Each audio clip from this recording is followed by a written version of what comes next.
for that.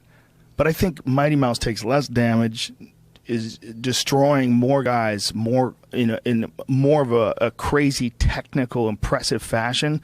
Like when he stopped Cejudo, I mean, that was a work of art, man. The clinch work and those knees to the body, that was as good as I've ever seen anybody beat anybody.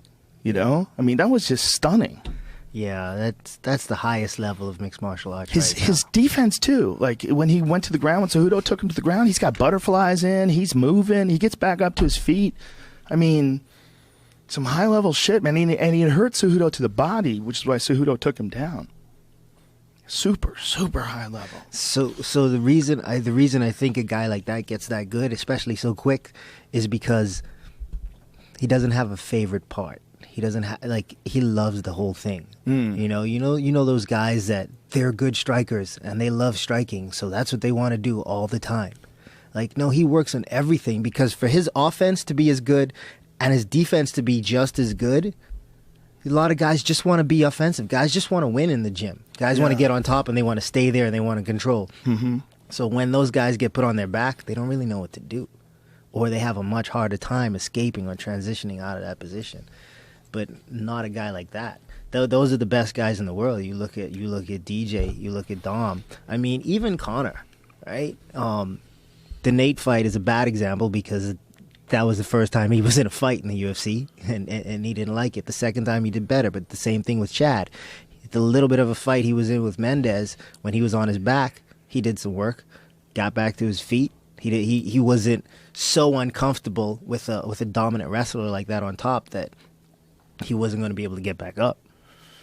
Yeah, well, Conor is definitely evolving. You know, you could definitely tell that he's, like, especially his approach to the second Nate Diaz fight. He fought that fight very smart. And he survived some moments where it looks like he was gassing out. Or at least he got that opportunity to reset. If he wasn't gassing out, he's definitely diminished. But he managed it.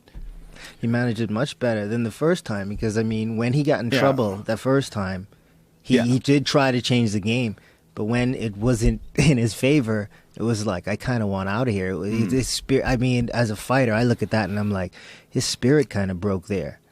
But he asked for that fight again, and then he did it again, and he did run into some trouble, and he improved. Like, he fought through it the second time. He wasn't like, oh, this is a real fight now. I got to get out of here. No, he was like, I'm staying right here. So I'm excited to see that Conor fight Eddie, because, I mean, yeah, Nate is the same kind of guy. He's not going to worry about those kind of things. But, like, Eddie is a different beast. Eddie's that Philly beast. He's a savage. So I want to see them get into a fight. Like, that could easily happen, too. That could easily happen. Eddie Alvarez is a fucking savage. Yeah. He really is. You watched that Rafael Dos Anjos stoppage? Holy shit. The combination he hit him with? I mean, and the sheer amount of punches he threw, the barrage that it took to put him away. I mean, he had some fucking serious endurance to press the pace like that. That's the one thing that Conor's been struggling with, right? Yeah. Yeah, with that pace and endurance. And Eddie has the power to put that pace on him when Nate gets him tired or gets him hurt on his feet. He's got that power. And he's not as dynamic. He's a very strong guy, too. Like, he's a very strong guy for 155. I'm looking forward to that, too. Yeah, I'm curious, actually, to see what Conor looks like at 55. Because, right, we haven't seen him there in the UFC.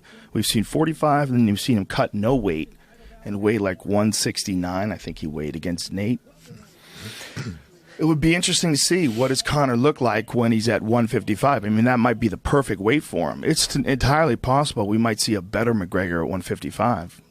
I think that's the deepest division. Yeah. I think it has been for the longest time, and that if anybody dominates that division, like RDA did it for a little, he looked dominant for a little bit. Even coming up to the title fight, he looked like he was going to hold on to that for a while. But everybody there is so close. Everybody at that weight class is so close. So if somebody does it. But what about Nurmagomedov? Because Khabib ragdolled everybody he's gotten in there with. That's the one guy you can't say he's close with. Because everybody he's got a hold of, he's beating the fuck out of. That guy's special. That's true. Nurmagomedov is special. That's true. I like that guy because what you said, he's special, right? And when you see that special thing, then I guess people kind of get lost in the void. When everybody's close to being just as good as each other, then you kind of just fight to get just a little bit better than the other guy. Just a little bit better than the other. I just got to be better than him. But then when you get the John Jones that comes into the arena and he's leaps and bounds ahead of everybody else, then you realize there's a bigger gap and guys start closing that, right? Like Alexander Gustafsson. I mean, he always fights at that level, especially when he's in a title fight. But I don't know if John Jones didn't exist, if he would rise to that occasion. You know what I mean? So somebody's got to show up in the lightweight division at some point like that to make people raise their level. Because guys right now, which is the deepest and toughest division, but guys are so close. And maybe Nurmagomedov is that guy.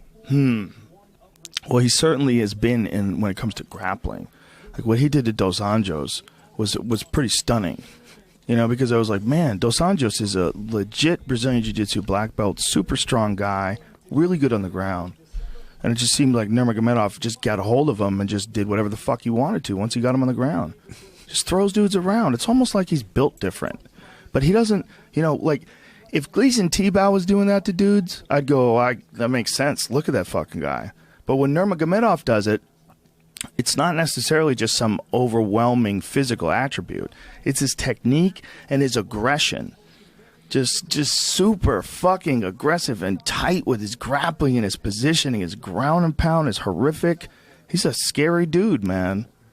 Yeah, he doesn't even have to think about the way he does those moves. I remember when you said that and when you say ragdolling people in RDA took that shot on him, I think he was in the third, and he hit him with an Uchimata, basically, like from the overhook whizzer and tripped him, forcing it. And that's not an easy throw to hit. And especially from that range, it didn't look like it was going to happen. But he does it to the guy who goes on and become the world champion that weight and then dominates other guys at that weight class.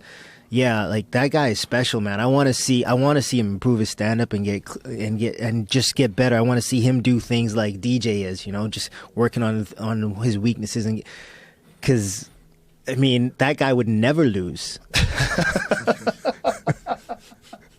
Imagine if he had DJ's MMA IQ and skill set, but with his wrestling and ground is now. Like, who's beating that guy? I would send that guy to fight wars for me. Right? Yeah, man. Look, he ragdolls dudes in a very unusual way.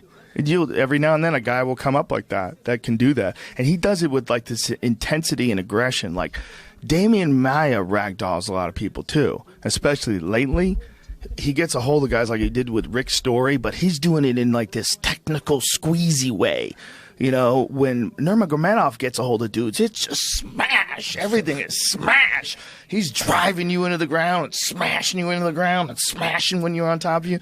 Damian Maia is just constricting. He's like moving into position and he's slowly closing you off and he's going to choke you. It's a totally different kind of domination. But then I don't know if it's entirely the fairest comparison because Damian has obviously fought a much longer career and he fought at 185 and he fought against Anderson. He got knocked out by Nate. He's had a lot of ups and downs in the UFC. Jake Shields beat him. People forget that. Jake Shields essentially out-grappled him. Yeah. But Nurmagomedov, good luck. Good luck out-grappling that dude. Good luck. Good. But what's his takedown percentage like too? It's probably 1,000,000%. I mean, he takes down everybody. Right? But the other thing about Nurmagomedov is that he gets injured a lot. Yeah. And you got to wonder, is it because of that insane fucking aggressive style of his that makes it so fun to watch him? Is that like you're kind of redlining your body too much? Probably. Yeah, right? Yeah. Yeah, I mean, you got to rest, right? You got to heal up. You can't always be on. Yeah, but, I mean, can a guy like a Damian Maia, who trains very technically, I mean, obviously he wrestles and he does, like, a lot of chaotic movements as well, but probably not nearly with the kind of intensity that Nurmagomedov does. you got to wonder, like, that style is obviously super effective and very fucking devastating and fun to watch. But I wonder if preparing for that style and executing that style is almost like ultimately too much on your joints, too much on your body. I guess the question would be then is, can he be Nurmagomedov without that style? Right. Like, does he have the skill to translate that to slowing it down and turning the volume down? Isn't that what you always wonder about when a fighter gets injured, when someone blows a knee out or something like that? That and the situation they're training in. I mean, you know, you go into a boxing gym. To this day, you go into a boxing gym and it's sparring day. You go up to Wild Card, sparring day, and there's only 2 guys in the ring. There's only the 2 guys that are punching each other in the ring. You go to an MMA gym, and on the mat, there's you and I are working, but then Joe and someone else are working over here, and that guy tries to take Joe down, and he runs into my heel. That does happen all the time. It's the worst.